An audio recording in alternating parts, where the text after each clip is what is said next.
प्यारे विद्यार्थियों सत श्री अकाल। सो अज की इस वीडियो के असी कंप्यूटर साइंस जमात 8वीं दा पाठ नंबर 7 कंप्यूटर दियां जनरेशन नाल जान पछाण पाठ लैके हाजिर होए हैं। सो सब तो पहला असी इस पाठ के उद्देश्य बारे जानांगे। सो इस पाठ के सब तो पहला उद्देश्य है जान पछाण, दूसरा पहली जनरेशन के कंप्यूटर, दूजी जनरेशन के कंप्यूटर, उस तो बाद तीसरी जनरेशन के कंप्यूटर, फिर चौथी जनरेशन के कंप्यूटर और लास्ट में पंजवीं जनरेशन के कंप्यूटर। और इस पाठ के अखीर असी इस पाठ का अभ्यास करांगे। सो आओ असी इस पाठ में शुरू करते हैं। सब तो पहला असी कंप्यूटर दी जनरेशन दे नाल जान पछाण कर लेने, जिस सब तो पहला असी जानांगे कि कंप्यूटर एक वड्डे आकार की साधारण कैलकुलेटिंग मशीन तो एक छोटी पर बहुत ज़्यादा शक्तिशाली मशीन बन गया है। कंप्यूटर की तकनीकी शब्दावली विच जनरेशन तो भाव है कंप्यूटर की टैक्नोलॉजी विच बदलाव करना है। सो कंप्यूटर की वख-वख पीढ़ियां या जनरेशन विकसित करने का मुख्य टीचा सस्ता, छोटा, तेज और भरोसेमंद कंप्यूटर बनाना है। सो कंप्यूटर की मौजूदा स्थिति विच इसके विकास और कंप्यूटर दीयां पीढ़ियां दीयां शर्तां नूं परिभाषित किया गया है। सो कंप्यूटर की हर पीढ़ी नूं एक नवे आधार ते तैयार किया गया है। असी इस विच इसके तकनीकी विकास नतीजे वजों बेहतर, सस्ते और छोटे कंप्यूटर जो कि अपने पूर्वजां नालों वधेरे शक्तिशाली, तेज और कुशल होण नूं दर्शाउंदे हन। सब तो पहला असी पहली जनरेशन के कंप्यूटर बारे जान लैंदे हां। सो पहली पीढ़ी या पहली जनरेशन के कंप्यूटर का समा 1942 तो लैके 1955 तक का सी। 1946 विच पैनी स्लेवेनिया संस्था वालों दो इंजीनियर जिन्हां दा नाम प्रोफैसर इकरट और जॉन सी, उन्होंने पहले डिजिटल कंप्यूटर नूं बनाया सी और इस कंप्यूटर का नाम एनिएक रखा गया सी। इस जनरेशन के कंप्यूटर एक बहुत भारी मशीन वांग सन और इन्हां नूं चलाउण लई बहुत ज़्यादा बिजली की लोड़ पैंदी सी। सो पहली पीढ़ी के कंप्यूटरां विच मैमरी और CPU के सर्किट बनाउण लई वैक्यूम ट्यूब की वरतों की जाती सी। सो वैक्यूम ट्यूब के चित्र के सज्जे पासे देख पा रहे हो। सो इन्हां विच पंच कार्ड, पेपर टेप और मैगनैटिक टेपां नूं इनपुट और आउटपुट यंत्रां लई वरतिया जांदा सी। सो पहली जनरेशन के कंप्यूटर मल्टीटास्किंग नूं सपोर्ट नहीं करते सन। इन्हां कंप्यूटरां विच किसी गुंझलदार काम नूं करन लई कुछ दिन या हफ्ते तक का भी समा लग जाया करता सी। सो इन्हां कंप्यूटरां की गणना करन दी स्पीड 333 माइक्रोसैकेंड सी। सो इन्हां कंप्यूटरां विच मशीनी भाषा की वरतों की जाती सी। सो अगे हुण असीं पहली जनरेशन के कंप्यूटर दीयां कुछ विशेषतावां बारे जान लैंदे हां। जिस विच इसदी पहली विशेषता है इन्हां कंप्यूटरां नूं वैक्यूम ट्यूबां की वरतों करके डिजाइन किया गया सी जो उस समय इलैक्ट्रॉनिक पुर्जियां के रूप में उपलब्ध सन। दूसरा, ये मिली सैकेंड विच डाटा की गणना करने के योग सन। नाल ही इन्हां ने कंप्यूटर पीढ़ियां के विकास लई विकल्प की पेशकश की सी। तीसरा, मशीन और असैंबली भाषावां और स्टोर्ड प्रोग्राम सिद्धांतां नूं मशीन चलाउण लई वरतिया जांदा सी। तो चौथा पॉइंट है यह कंप्यूटर अपने समय के सब तो तेज गणना करने वाले यंत्र सन। पंजवां पॉइंट आगे साडे कोल पहली जनरेशन के कंप्यूटर दीयां खामियां। तो इसकी पहली खामी है कंप्यूटर की पहली पीढ़ी का भार लगभग 30 टन सी और यह आकार विच बहुत वड्डा सी। दूसरा, हज़ारां वैक्यूम ट्यूब की वरतों के कारण उन्हां नूं computer room which air condition की जरूरत पैंदी सी जो कंप्यूटर के ऑपरेटिंग सिस्टम नूं ठंडा रखता सी और कंप्यूटर प्रभावशाली ढंग नाल काम करता सी। तीसरा है एक वड्डी और स्थापित संस्था कंप्यूटर की पहली पीढ़ी नूं खरीदण दे समर्थ सी क्योंकि वो बहुत महंगे हुंदे सन। चौथा, ये भार विच बहुत भारी और आकार विच वड्डे होने कारण वो पोर्टेबल नहीं सन। सो पोर्टेबल तो भाव है इन्हां नूं एक जगह तो दूजी जगह नहीं ले जाया जा सकता सी।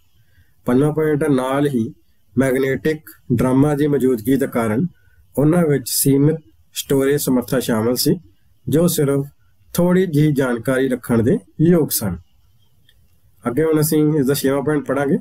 कंप्यूटर की पहली पीढ़ी सब तो हेठले पद्धर की प्रोग्रामिंग भाषावां ते निर्भर सी जिस नूं मशीन भाषा वज जाने जाता है जो सिर्फ कंप्यूटर द्वारा समझा जा सकता है। 7वां पॉइंट है ये मल्टीटास्किंग का काम करन दे योग नहीं सन अते एक समय विच सिर्फ एक समस्या नूं हल करन दे समर्थ हुंदे सन। 8वां पॉइंट है इन्हां कोल काम करन दी समर्था बहुत घट सी अते पंच कार्डां दी वरतों पहली पीढ़ी दे कंप्यूटरां विच इनपुट लैण लई कीती जांदी सी। अगे हुण असीं पहली जनरेशन के कंप्यूटर दी उदाहरणां बारे जाणांगे। इसकी पहली उदाहरण है ENIAC जिसका पूरा नाम है electronic numerical integrator and computer. दूसरा है एडवैक का पूरा नाम है electronic discrete variable automatic computer. तीसरा है एडजैक का पूरी फुल फॉर्म है electronic delay storage automatic calculator. चौथा साढ़े को यूनिवैक का पूरा नाम है यूनिवर्सल ऑटोमेटिक कंप्यूटर 1। अच्छा पंजवीं इसकी उदाहरण है IBM 701 जिसका पूरा नाम है इंटरनेशनल बिजनेस मशीन 701। अगे हम असीं दूजी जनरेशन के कंप्यूटर पर जाणांगे। सो दूजी जनरेशन या दूजी पीढ़ी के कंप्यूटर का समा 1955 तो 1964 तक का सी। इस जनरेशन के कंप्यूटरों में ट्रांजिस्टर नूं मुढ़ले प्रोसैसिंग भागां वजों वरत्या गया सी। इस पीढ़ी में वैक्यूम ट्यूब की थां ट्रांजिस्टर के आउण दे नाल मशीनां दा आकार छोटा हो गया। सज्जे पासे तुसीं जो चित्र देख पा रहे हो इस विच जो यंत्र दिखाया गया है उसनूं असीं ट्रांजिस्टर कहते हैं। सो इस जनरेशन के कंप्यूटर पहली जनरेशन दीयां मशीनां नालों सस्ते बिजली की घट खपत करने वाले आकार विच छोटे वधेरे भरोसेमंद अते तेज सन। सो इस जनरेशन विच मैगनेटिक कोर नूं प्राइमरी मैमरी वजों अते मैगनेटिक टेप अते डिस्कां नूं सैकेंडरी स्टोरेज यंत्रां वजों वरतिया जांदा सी। दूजी जनरेशन विच असैंबली अते हाई लैवल भाषावां जिवें कि फोर्ट्रान अते कोबोल आदि वरतियां जांदियां सन। इस जनरेशन के कंप्यूटरां विच बैच प्रोसैसिंग अते मल्टी प्रोग्रामिंग ऑपरेटिंग सिस्टमां नूं वरतिया जांदा सी। इन्हां कंप्यूटरां की गणना करने की स्पीड 10 माइक्रोसैकेंड सी। सो अगे हम असीं दूजी जनरेशन के कंप्यूटर दीयां विशेषतावां बारे जान लैंदे हां। सो इसकी पहली विशेषता है वैक्यूम ट्यूबां की थां ते ट्रांजिस्टरां की मौजूदगी कारण इलैक्ट्रॉन कंपोनेंट का आकार घट गया। इसने कंप्यूटर की पहली पीढ़ी के मुकाबले कंप्यूटर का आकार घटा दिता। इसलिए कंप्यूटर की वरतों करना आसान हो गया। अगे की दूसरी विशेषता है दूजी पीढ़ी के कंप्यूटरों ने पहली पीढ़ी के कंप्यूटरों के मुकाबले घट ऊर्जा की खपत की अते ज़्यादा गर्मी पैदा नहीं की। तीसरी इसकी विशेषता है इनपुट लई असैंबली भाषा की वरतों की गई सी इसलिए मशीन नूं वरतना आसान हो गया। चौथा पॉइंट है बेहतर गति अते तेज डाटा गणना करन दी समर्था भी दूजी जनरेशन विच वध गई। सो पंजवां पॉइंट है इस तो इलावा उन्होंने शुद्धता विच सुधार किया अते बेहतर पोर्टेबिलिटी की पेशकश भी की। अगे हुण असीं दूजी जनरेशन के कंप्यूटर दी खामियां बारे जाणांगे। जिसका पहला पॉइंट है उन्होंने कंप्यूटर के कमरे विच अजे भी एयर कंडीशनर की लोड़ पैंदी सी भावें वो घट गर्मी पैदा करते हैं। दूसरी इसकी खामी है ये कंप्यूटर सिर्फ खास उद्देश्यों लिए वरते गए सन अते उन्होंने बार बार रख रखाव की लोड़ हुंदी सी। तीसरा पॉइंट है इन्हां कंप्यूटरों का वपारक उत्पादन आसान नहीं सी अते उन्होंने एक मैनुअल फंक्शन कंपोनेंट की लोड़ हुंदी सी। चौथा पॉइंट है ये बहुते बहुपक्षी होने के नाल सस्ते भी नहीं सन। पंजवां पॉइंट है कंप्यूटर की दूजी पीढ़ी विच चुंबकी डिस्क टेप ड्राइव प्रिंटर अते होर पैरीफेरल वरते गए सन। छेवां पॉइंट है इस तो इलावा पहली पीढ़ी की तरह इनपुट लैण लई तकनीक वही सी इनपुट लई पंच कार्डां की वरतों ही की गई सी। अगे हुण असीं दूसरी जनरेशन के कंप्यूटरां की उदाहरणां बारे जाणांगे। इसकी पहली उदाहरण है IBM 7030 और दूसरी इसकी एग्जाम्पल है यूनिवैक लार्क जिसका पूरा नाम है लिवरमोर एडवांस रिसर्च कंप्यूटर। अगे हम असीं तीजी जनरेशन के कंप्यूटर बारे जाणांगे। सो तीजी जनरेशन या तीजी पीढ़ी के कंप्यूटर का समा 1965 तो लैके 1971 तक का सी। मुख तौर पर कंप्यूटर की दूजी पीढ़ी विच कंप्यूटर विकसित करने लई ट्रांजिस्टर की वरतों की जाती सी, पर कंप्यूटर की तीजी पीढ़ी विच इंटीग्रेटेड सर्किट की शुरुआत की गई सी। सो इंटीग्रेटेड सर्किट नूं असीं IC भी कहते हैं। सो जिवें तुसीं सज्जे पासे चित्र विच जिहड़े यंत्र दिख रहे हो, इन्हां नूं असीं इंटीग्रेटेड सर्किट या IC भी कहते हैं। सो जैक किलबी ने इंटीग्रेटेड सर्किट की खोज की सी।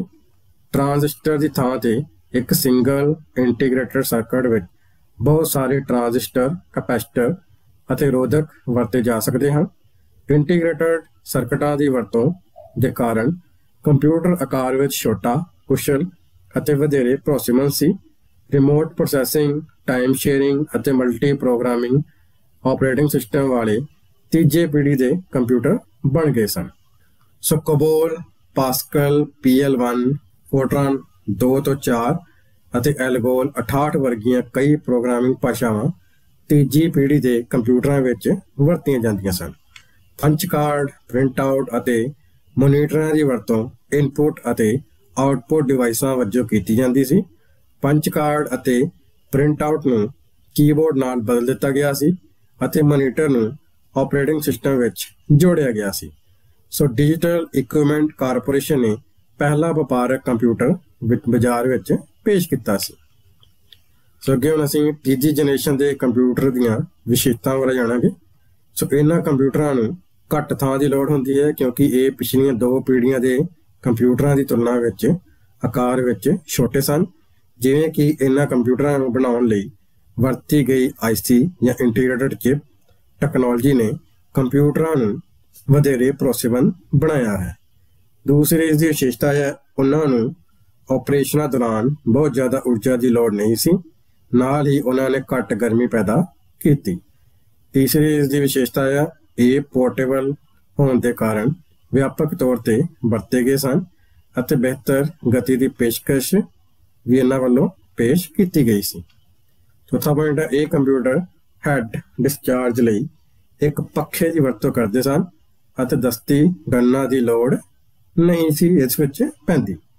पंजवां है दुर्लभ हार्डवेयर असफलता के कारण रख रखाव की लागत भी घट होंदी सी।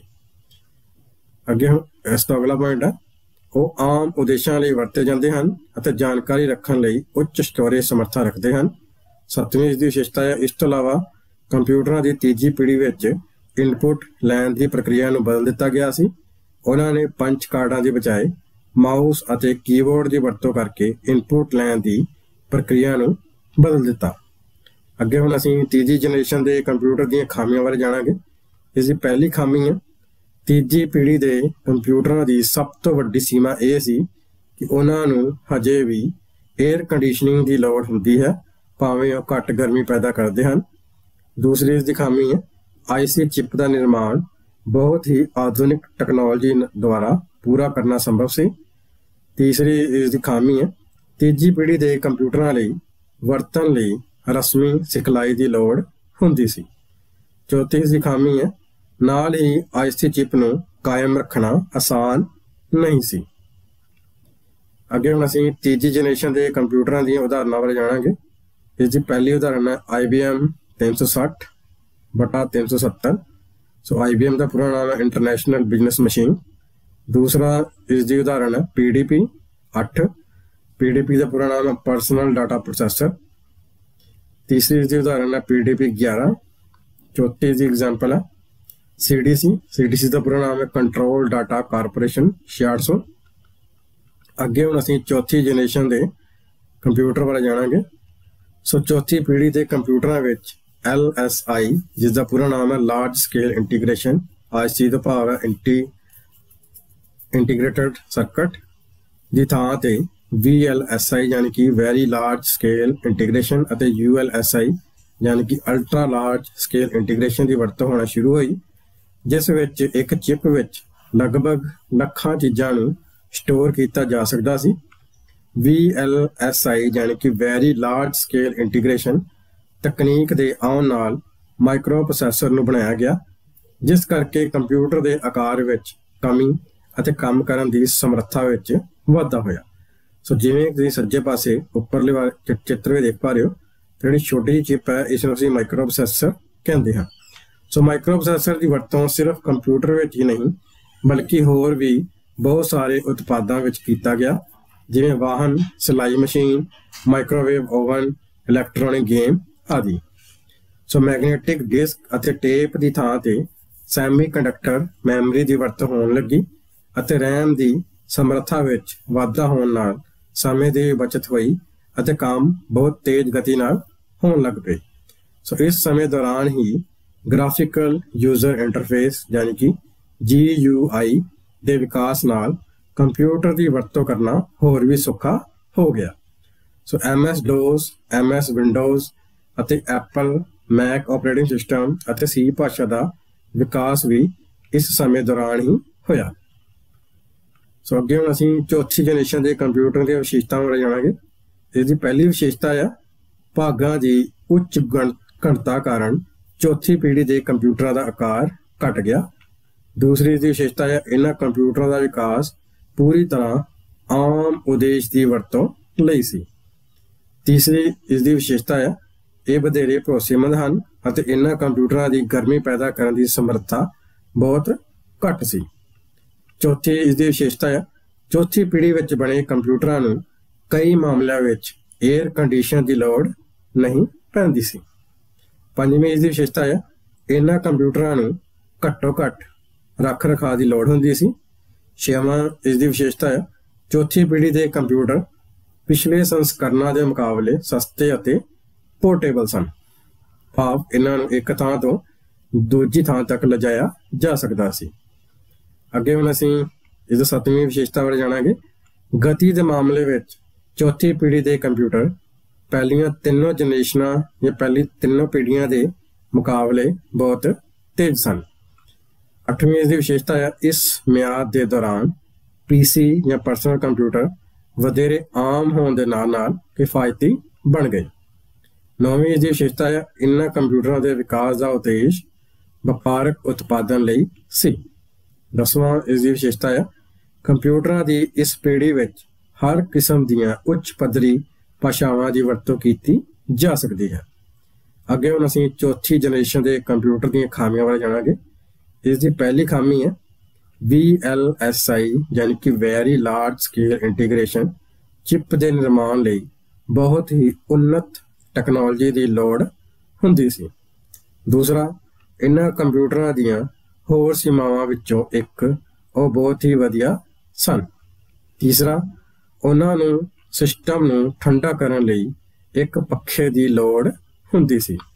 ਚੌਥੀ ਇਸ ਦੀ ਖਾਮੀ ਹੈ ਨਾਲ ਹੀ ਮਾਈਕਰੋ ਪ੍ਰੋਸੈਸਰਾਂ ਦੇ ਨਿਰਮਾਣ ਲਈ ਵੀ ਉੱਚ ਤਕਨੀਕੀ ਗਿਆਨ ਦੀ ਲੋੜ ਹੁੰਦੀ ਸੀ। ਪੰਜਵਾਂ ਹੈ IC ਯਾਨੀ ਕਿ ਇੰਟੀਗ੍ਰੇਟਡ ਸਰਕਟ ਦਾ ਨਿਰਮਾਣ ਉੱਚ ਗੁਣਵੱਤਾ ਅਤੇ ਭਰੋਸੇਮੰਦ ਪ੍ਰਣਾਲੀ ਜਾਂ ਟੈਕਨੋਲੋਜੀ ਦੁਆਰਾ ਹੀ ਕੀਤਾ ਜਾ ਸਕਦਾ ਹੈ। ਅੱਗੇ ਹੁਣ ਅਸੀਂ ਚੌਥੀ ਜਨਰੇਸ਼ਨ ਦੇ ਕੰਪਿਊਟਰਾਂ ਦੀ ਉਦਾਹਰਨਾਂ ਬਾਰੇ ਜਾਣਾਂਗੇ। ਇਸ ਦੀ ਪਹਿਲੀ ਉਦਾਹਰਣ ਹੈ IBM PC ਅਤੇ ਇਸ ਦੇ ਕਲੋਨਜ਼। ਦੂਸਰੀ ਹੈ Apple II। ਤੀਸਰੀ ਹੈ Cray 1। ਚੌਥੀ ਹੈ Cray 2 ਅਤੇ ਪੰਜਵੀਂ ਹੈ Cray X ਔਰ MP। ਅੱਗੇ ਹੁਣ ਅਸੀਂ ਪੰਜਵੀਂ ਜਨਰੇਸ਼ਨ ਦੇ ਕੰਪਿਊਟਰਾਂ ਬਾਰੇ ਜਾਣਾਂਗੇ। ਸੋ ਪੰਜਵੀਂ ਪੀੜ੍ਹੀ ਦੇ ਕੰਪਿਊਟਰ ਵਿੱਚ VLSI ਦੀ ਥਾਂ ਤੇ ULSI ਯਾਨੀ ਕਿ ਅਲਟਰਾ ਲਾਰਜ ਸਕੇਲ ਇੰਟੀਗ੍ਰੇਸ਼ਨ ਦੀ ਵਰਤੋਂ ਕੀਤੀ ਗਈ ਅਤੇ ਇਹ ਇੱਕ ਚਿਪ ਰਾਹੀਂ ਕਰੋੜਾਂ ਗਣਨਾਵਾਂ ਕਰਵਾਉਣਾ ਆਸਾਨ ਹੋ ਸਕਿਆ। ਸੋ ਪੰਜਵੀਂ ਜਨਰੇਸ਼ਨ ਦੇ ਕੰਪਿਊਟਰਾਂ ਦਾ ਸਮਾਂ 1999 ਤੋਂ ਲੈ ਕੇ ਹੁਣ ਜਿਸ ਸਮੇਂ 'ਚ ਅਸੀਂ ਜੀ ਰਹੇ ਹਾਂ ਤਾਂ ਹੁਣ ਤੱਕ ਸਾਡੀ ਜਿਹੜੀ ਜਨਰੇਸ਼ਨ ਹੈ ਉਹ ਪੰਜਵੀਂ ਜਨਰੇਸ਼ਨ ਹੀ ਚੱਲ ਰਹੀ ਹੈ। ਸੋ ਸਟੋਰੇਜ ਕਰਨ ਲਈ CD ਯਾਨੀ ਕਿ ਕੰਪੈਕਟ ਡਿਸਕ ਦੀ ਖੋਜ ਹੋਈ ਅਤੇ ਇੰਟਰਨੈਟ, ਈਮੇਲ ਅਤੇ ਵਰਲਡ ਵਾਈਡ ਵੈਬ ਜਿਸ ਨੂੰ ਅਸੀਂ WWW ਆਖਦੇ ਹਾਂ ਦੀ ਵੀ ਖੋਜ ਪੰਜਵੀਂ ਜਨਰੇਸ਼ਨ ਦੇ ਸਮੇਂ ਦੇ ਦੌਰਾਨ ਹੋਈ। ਸੋ ਬਹੁਤ ਛੋਟੇ ਅਤੇ ਤੇਜ਼ ਗਤੀ ਨਾਲ ਕੰਮ ਕਰਨ ਵਾਲੇ ਕੰਪਿਊਟਰਾਂ ਦੀ ਖੋਜ ਇਸ ਸਮੇਂ ਦੌਰਾਨ ਹੋਈ, ਜਿਸ ਦੇ ਕਰਕੇ ਪ੍ਰੋਗਰਾਮਿੰਗ ਦੀ ਮੁਸ਼ਕਲਾਂ ਘੱਟ ਹੋ ਗਈਆਂ। ਸੋ ਅੱਗੇ ਹੁਣ ਅਸੀਂ ਪੰਜਵੀਂ ਜਨਰੇਸ਼ਨ ਦੇ ਕੰਪਿਊਟਰ ਦੀਆਂ ਵਿਸ਼ੇਸ਼ਤਾਵਾਂ ਬਾਰੇ ਜਾਣਾਂਗੇ। ਇਸ ਦੀ ਪਹਿਲੀ ਵਿਸ਼ੇਸ਼ਤਾ ਹੈ ਪੰਜਵੀਂ ਪੀੜ੍ਹੀ ਦੇ ਕੰਪਿਊਟਰ AI यानी कि आर्टिफिशियल इंटैलीजेंस, जिसनूं ਅਸੀਂ ਪੰਜਾਬੀ 'ਚ ਨਕਲੀ ਬੁੱਧੀ ਕਹਿੰਦੇ ਹਾਂ, ਟੈਕਨੋਲੋਜੀ ਦੀ ਵਰਤੋਂ ਕਰਦੇ ਹਨ, ਜਿਸ ਵਿੱਚ ਸ਼ਾਮਲ ਹਨ ਮਾਹਰ ਪ੍ਰਣਾਲੀਆਂ ਦਾ ਵਿਕਾਸ, ਗੇਮ ਖੇਡਣਾ, ਰੋਬੋਟਿਕ, ਕੁਦਰਤੀ ਭਾਸ਼ਾ ਦੀ ਸਮਝ ਅਤੇ ਨਿਊਰਲ ਨੈਟਵਰਕ। ਉਸ ਤੋਂ ਬਾਅਦ ਦੂਸਰੀ ਵਿਸ਼ੇਸ਼ਤਾ ਹੈ ਆਰਟੀਫਿਸ਼ੀਅਲ ਇੰਟੈਲੀਜੈਂਸ ਟੈਕਨੋਲੋਜੀ ਨੇ ਇਹਨਾਂ ਕੰਪਿਊਟਰਾਂ ਨੂੰ ਮਨੁੱਖੀ ਭਾਸ਼ਾ ਸਮਝਣ ਦੇ ਨਾਲ ਨਾਲ ਗ੍ਰਾਫ ਅਤੇ ਤਸਵੀਰਾਂ ਦੀ ਪਛਾਣ ਕਰਨ ਲਈ ਵੀ ਬਣਾਇਆ ਹੈ। ਤੀਸਰੀ ਵਿਸ਼ੇਸ਼ਤਾ ਹੈ ਪੰਜਵੀਂ ਪੀੜ੍ਹੀ ਦੇ ਕੰਪਿਊਟਰਾਂ ਦੇ ਵਿਕਾਸ ਦਾ ਉਦੇਸ਼ ਬਹੁਤ ਹੀ ਗੁੰਝਲਦਾਰ ਸਮੱਸਿਆਵਾਂ ਨੂੰ ਹੱਲ ਕਰਨਾ ਹੈ, ਜਿਸ ਵਿੱਚ ਕੁਦਰਤੀ ਭਾਸ਼ਾ ਨਾਲ ਕੰਮ ਕਰਨਾ ਵੀ ਸ਼ਾਮਲ ਹੈ। ਚੌਥੀ ਦੀ ਵਿਸ਼ੇਸ਼ਤਾ ਹੈ ਕਿ ਉਮੀਦ ਹੈ ਉਹ ਹਾਲੀਆ ਪੀੜ੍ਹੀ ਦੇ ਮੁਕਾਬਲੇ ਇੱਕ ਤੋਂ ਵੱਧ CPU ਅਤੇ ਘੱਟ ਮਹਿੰਗਾ ਵਰਤਣ ਦੇ ਯੋਗ ਹੋਣਗੇ। ਇਸ ਤੋਂ ਇਲਾਵਾ ਇਹਨਾਂ ਕੰਪਿਊਟਰਾਂ ਨੂੰ ਇੱਕ ਥਾਂ ਤੋਂ ਦੂਜੀ ਥਾਂ ਲਿਜਾਣਾ ਅਤੇ ਇਹਨਾਂ ਦੀ ਮੁਰੰਮਤ ਕਰਨਾ ਵੀ ਬਹੁਤ ਆਸਾਨ ਹੈ।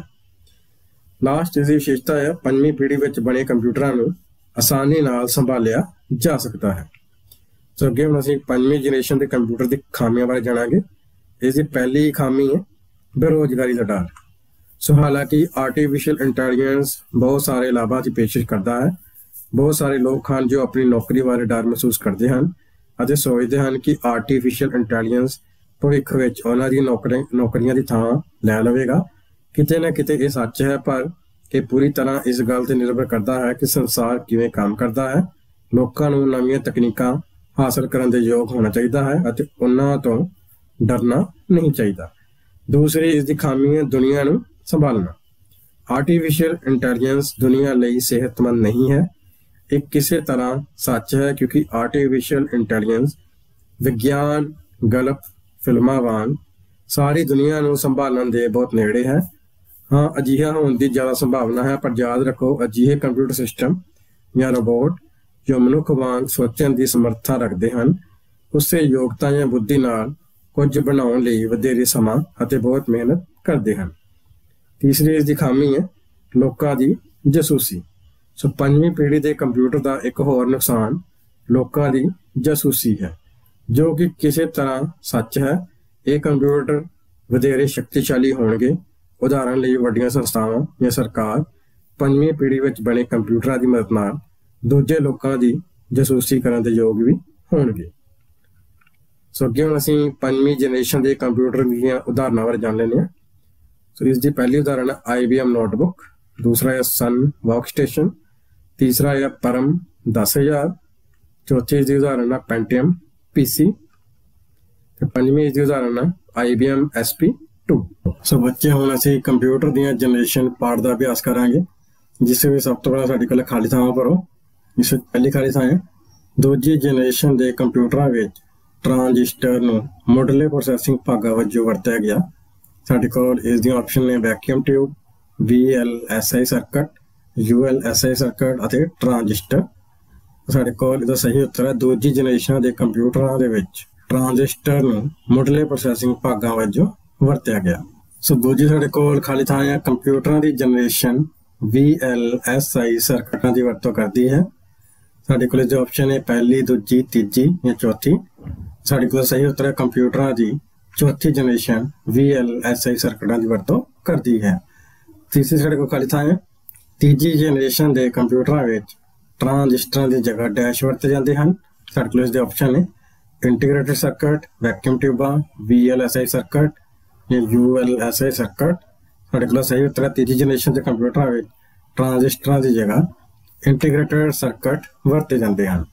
ਅੱਗੇ ਸਾਡੇ ਕੋਲ ਚੌਥੀ ਖਾਲੀ ਥਾਂ ਹੈ ਡੈਸ਼ ਕੰਪਿਊਟਰ ਸਾਇੰਸ ਦੀ ਇੱਕ ਨਵੀਂ ਬ੍ਰਾਂਚ ਹੈ ਜੋ ਕਿ ਕੰਪਿਊਟਰ ਨੂੰ ਮਨੁੱਖਾਂ ਵਾਂਗ ਸੋਚਣ ਅਤੇ ਕੰਮ ਕਰਨ ਦੇ ਸਮਰੱਥ ਬਣਾਉਂਦੀ ਹੈ। ਉਹ ਸਾਡੇ ਕੋਲ ਜੋ ਆਪਸ਼ਨ ਹੈ ਰੋਬੋਟਿਕਸ, ULSI ਸਰਕਟ, ਤੀਸਰਾ ਆਰਟੀਫਿਸ਼ੀਅਲ ਇੰਟੈਲੀਜੈਂਸ, ਚੌਥਾ ਇੰਟੀਗ੍ਰੇਟਡ ਸਰਕਟ। ਸਾਡੇ ਕੋਲ ਇਹਦਾ ਸਹੀ ਉੱਤਰ ਹੈ ਆਰਟੀਫਿਸ਼ੀਅਲ ਇੰਟੈਲੀਜੈਂਸ ਕੰਪਿਊਟਰ ਸਾਇੰਸ ਦੀ ਇੱਕ ਨਵੀਂ ਬ੍ਰਾਂਚ ਹੈ ਜੋ ਕਿ ਕੰਪਿਊਟਰ ਨੂੰ ਮਨੁੱਖਾਂ ਵਾਂਗ ਸੋਚਣ ਅਤੇ ਕੰਮ ਕਰਨ ਦੇ ਸਮਰੱਥ ਬਣਾਉਂਦੀ ਹੈ। ਪੰਜਵੀਂ ਸਾਡੇ ਕੋਲ ਖਾਲੀ ਥਾਂ ਹੈ ULSI ਟੈਕਨੋਲੋਜੀ ਦੀ ਵਰਤੋਂ ਡੈਸ਼ ਜਨਰੇਸ਼ਨ ਦੇ ਕੰਪਿਊਟਰਾਂ ਵਿੱਚ ਕੀਤੀ ਜਾਂਦੀ ਹੈ। ਸਾਡੇ ਕੋਲ ਜੋ ਆਪਸ਼ਨ ਹੈ ਦੂਜੀ, ਤੀਜੀ, ਚੌਥੀ, ਪੰਜਵੀਂ। ਸਾਡੇ ਕੋਲ ਸਹੀ ਉੱਤਰ ਹੈ ULSI ਟੈਕਨੋਲੋਜੀ ਦੀ ਵਰਤੋਂ ਪੰਜਵੀਂ ਜਨਰੇਸ਼ਨ ਦੇ ਕੰਪਿਊਟਰਾਂ ਵਿੱਚ ਕੀਤੀ ਜਾਂਦੀ ਹੈ। ਅੱਗੇ ਸਾਡੇ ਕੋਲ ਪੂਰੇ ਰੂਪ ਲਿਖੋ, ਜਿਸ ਵਿੱਚ ਸਾਡੇ ਕੋਲ ਪਹਿਲਾ ਹੈ ENIAC। ENIAC ਦਾ ਪੂਰਾ ਨਾਮ ਹੈ ਇਲੈਕਟ੍ਰੋਨਿਕ ਨਿਊਮੈਰੀਕਲ ਇੰਟੀਗ੍ਰੇਟਰ ਐਂਡ ਕੰਪਿਊਟਰ। दूसरा है IBM का पूरा नाम है इंटरनेशनल बिजनेस मशीन। तीसरा साढ़े को IC का पूरा नाम है इंटीग्रेटेड सर्किट। चौथा साढ़े को VLSI का पूरा नाम है वेरी लार्ज स्केल इंटीग्रेशन। पंजवां साढ़े को ULSI का पूरा नाम है अल्ट्रा लार्ज स्केल इंटीग्रेशन। छेवां साढ़े को AI का पूरा नाम है आर्टिफिशियल इंटैलीजेंस। अगे हम असीं छोटे उत्तर वाले प्रश्न पढ़ांगे, जिस साढ़े को पहला प्रश्न है पहली जनरेशन के कंप्यूटरों दीयां विशेषतावां दसो। सो पहली जनरेशन की कंप्यूटर की साढ़े को विशेषतावां हैं, जिस पहला है इन्हां कंप्यूटरों नूं वैक्यूम ट्यूबां की वरतों करके डिजाइन किया गया सी, जो उस समय इलैक्ट्रॉनिक पुर्जियां के रूप में उपलब्ध सन। दूसरा है ये मिली सैकेंड में डाटा की गणना करने के योग सन। नाल ही इन्हां ने कंप्यूटर पीढ़ियां के विकास लई एक विकल्प की पेशकश की। तीसरा मशीन और असैंबली भाषावां और स्टैंडर्ड प्रोग्राम सिद्धांतां नूं मशीन चलाउण लई वरतिया जांदा सी। ये कंप्यूटर अपने समय के सब तो तेज गणना करने वाले यंत्र सन। अगे साडे कोल दूसरा प्रश्न है दूजी जनरेशन के कंप्यूटरों लई किहड़ी टैक्नोलॉजी की वरतों की जाती है।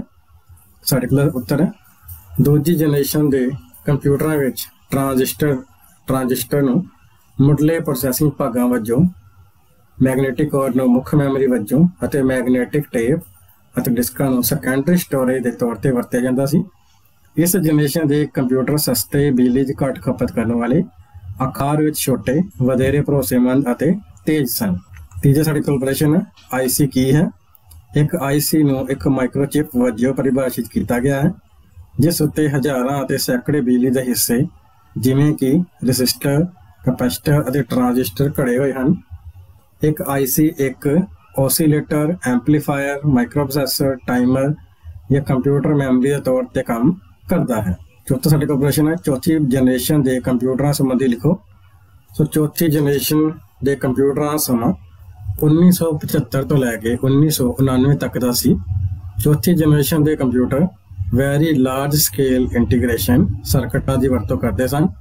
VLSI सर्किटां विच लगभग 5000 ट्रांजिस्टर, होर पुर्जे अते उन्हां नाल संबंधित सर्किट सब कुछ एक सिंगल चिप ते लगे होंदे सन। चौथी जनरेशन के कंप्यूटर बहुत शक्तिशाली, छोटे, भरोसेयोग अते खरीदणयोग होंदे सन। अगे साडे कोल पंजवां प्रश्न है AI की है।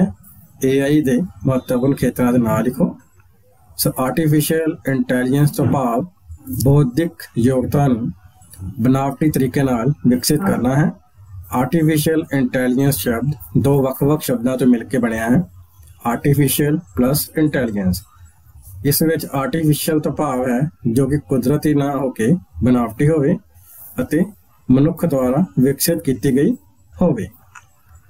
सो आर्टिफिशियल इंटैलीजेंस के महत्वपूर्ण खेत्रों के नाम हेठ लिखे अनुसार हैं, जिस पहला है robotics, game playing, expert system तैयार करना जो असल जिंदगी में फैसले लैण की क्षमता रखते हों, आम मनुखी भाषावां नूं समझण अते बोलण वाले सिस्टम आदि। अगे साडे कोल छेवां प्रश्न है पहली जनरेशन के कंप्यूटरों के नाम लिखो। सो पहली जनरेशन के कंप्यूटर के नाम साडे कोल हेठ लिखे अनुसार हैं, जिस पहला है ENIAC, दूसरा EDVAC, तीसरा EDZAC, चौथा UNIVAC अते पंजवां IBM 701। अगे हुण असीं वड्डे उत्तर वाले प्रश्न पढ़ांगे, जिस साडे कोल पहला प्रश्न है कंप्यूटर दीयां जनरेशन तो तुहाडा की भाव है, उन्हां नूं किवें वंडिया जांदा है। सो कंप्यूटर की तकनीकी शब्दावली विच एक पीढ़ी का अर्थ है कंप्यूटर टैक्नोलॉजी विच तब्दीली। सो कंप्यूटर जनरेशनां नूं कुल 5 पीढ़ियां विच श्रेणीबद्ध किया गया है, जो हेठां दित्ते अनुसार हैं, जिस विच पहला है पहली पीढ़ी के कंप्यूटर। सो पहली पीढ़ी 1942 तो 1955 तक सी। पहली पीढ़ी के कंप्यूटरों ने CPU केंद्रीय प्रोसैसिंग यूनिट लई मैमरी अते सर्किटरी लई मुख्य हिस्से वजों वैक्यूम ट्यूबां की वरतों की। ये ट्यूबां जिवें कि इलैक्ट्रिक बल्ब बहुत ज़्यादा गर्मी पैदा करते सन। दूसरा साडे कोल दूजी पीढ़ी के कंप्यूटर। दूजी पीढ़ी के कंप्यूटरों की पीढ़ी 1955 तो 1964 तक सी। इस पीढ़ी के कंप्यूटरों में ट्रांजिस्टर की वरतों बुनियादी प्रोसैसिंग भागां वजों की जाती सी। इस पीढ़ी के कंप्यूटर पहली पीढ़ी दी मशीनों नालों सस्ते, घट बिजली की खपत वाले, आकार में छोटे, वधेरे भरोसेमंद अते तेज सन। तीसरा साडे कोल तीजी पीढ़ी के कंप्यूटर। तीजी पीढ़ी के कंप्यूटर 1965 तो 1971 तक सन। ट्रांजिस्टरां दी वरतों मुख्य तौर ते कंप्यूटरां दी दूजी पीढ़ी विच कंप्यूटरां नूं विकसित करन लई कीती जांदी सी, पर कंप्यूटरां दी तीजी पीढ़ी विच इंटीग्रेटेड सर्किटां दी शुरुआत कीती गई सी। जैक किलबी इंटीग्रेटेड सर्किट दे संस्थापक सन। एक सिंगल इंटीग्रेटेड सर्किट विच ट्रांजिस्टरां दी थां उत्ते बहुत सारे सिंगल ट्रांजिस्टर, कैपेसिटर अते रेसिस्टर वरते जा सकते हैं। चौथी पीढ़ी के कंप्यूटरां की चौथी पीढ़ी 1971 तो लैके 1980 के विचकार सी। इन्हां कंप्यूटरां ने very large scale integrated circuit technology की वरतों की, इसलिए उन्हां नूं माइक्रोप्रोसैसर वजों भी जाणिया जांदा सी। इंटेल माइक्रोप्रोसैसर विकसित करने वाली पहली कंपनी सी। IBM द्वारा विकसित किया गया पहला पर्सनल कंप्यूटर या PC इस पीढ़ी का ही सी। अगे साडे कोल पंजवां पॉइंट है पंजवीं पीढ़ी के कंप्यूटर। सो ये कंप्यूटर की मौजूदा पीढ़ी है और सब तो उन्नत है। ये पीढ़ी 1999 के आस-पास शुरू हुई सी और कंप्यूटर की मौजूदा पीढ़ी है। पंजवीं जनरेशन में ultra large scale integration technology की वरतों की जाती है। इन्हां अल्ट्रा लार्ज स्केल इंटीग्रेशन माइक्रोप्रोसैसर चिपां विच 10 मिलियन इलैक्ट्रॉनिक पुर्जे लगे होंदे हन। इनपुट के तरीकों विच पाइथन, R, C# अते जावा वर्गियां आधुनिक उच्च पद्धरी भाषावां शामिल हैं या वरतियां जांदियां हन। अगे साडे कोल दूजा प्रश्न है पंजवीं जनरेशन के कंप्यूटरों की व्याख्या करो। सो ये कंप्यूटर की मौजूदा पीढ़ी है और सब तो उन्नत है। ये पीढ़ी 1999 के आस-पास शुरू हुई सी और कंप्यूटर की मौजूदा पीढ़ी है। पंजवीं जनरेशन में ultra large scale integration technology की वरतों की जाती है। इन्हां ULSI माइक्रोप्रोसैसर चिपां विच 10 मिलियन इलैक्ट्रॉनिक पुर्जे लगे होंदे हन। इनपुट के तरीकों विच पाइथन, R, C#, जावा वर्गियां आधुनिक उच्च पद्धरी भाषावां शामिल हैं। ये कंप्यूटर आधुनिक विज्ञान गणनावां की सीमा ते हन अते इन्हां दी वरतों आर्टिफिशियल इंटैलीजेंस या AI कंपोनेंट में विकसित करने की जाती है जो अपने लिए सोचने की समर्था रखते हैं। सो अगे साडे कोल पंजवीं जनरेशन के कंप्यूटर दी कुछ विशेषतावां ने, जिस पहला है पंजवीं पीढ़ी के कंप्यूटर आर्टिफिशियल इंटैलीजेंस टैक्नोलॉजी की वरतों करते हैं, जिस में शामिल हैं माहर प्रणालियों का विकास, गेम खेलना, रोबोटिक्स, कुदरती भाषा की समझ और न्यूरल नैटवर्क। दूसरा है आर्टिफिशियल इंटैलीजेंस टैक्नोलॉजी ने इन्हां कंप्यूटरां नूं मनुखी भाषा समझण दे नाल-नाल ग्राफ और तस्वीरों की पहचान करने लई बनाया है। तीसरा पॉइंट है पंजवीं पीढ़ी के कंप्यूटरों के विकास का उद्देश्य बहुत ही गुंझलदार समस्याओं को हल करना है, जिस विच कुदरती भाषा नाल काम करना भी शामिल है। चौथा पॉइंट है इन्हां कंप्यूटरों को एक थां तो दूजी थां ले जाना और इन्हां की मुरम्मत करना भी बहुत आसान है। पंजवां पॉइंट है पंजवीं पीढ़ी में बने कंप्यूटरों को आसानी नाल संभालिया जा सकता है।